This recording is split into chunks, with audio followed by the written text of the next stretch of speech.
This ride takes us through Hyderabad, moving along the city roads during the ride.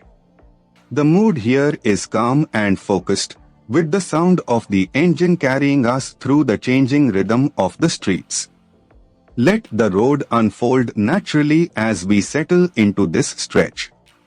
A little further along, this part of the route shows a grounded side of Hyderabad, where everyday movement defines the street. Shops, side lanes, and passing vehicles build a sense of momentum, and the pace stays steady.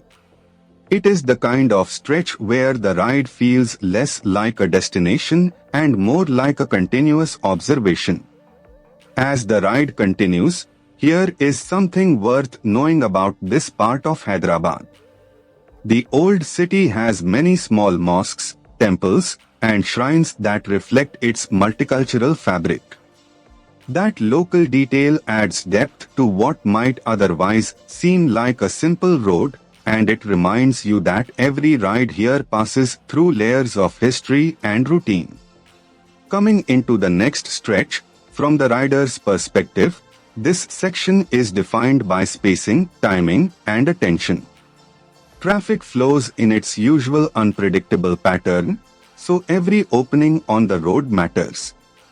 The experience becomes less about speed and more about reading the street early, staying smooth, and keeping the ride controlled.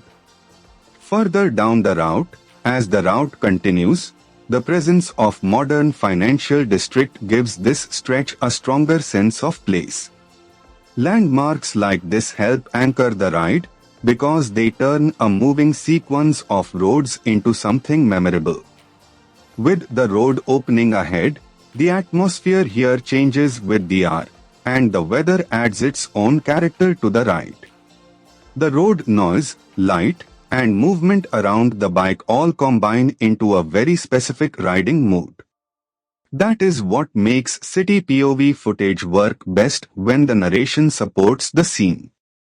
As this ride through Hyderabad comes to a close, the journey may be simple, but the texture of the road, the city, and the ride itself is what makes it worth watching.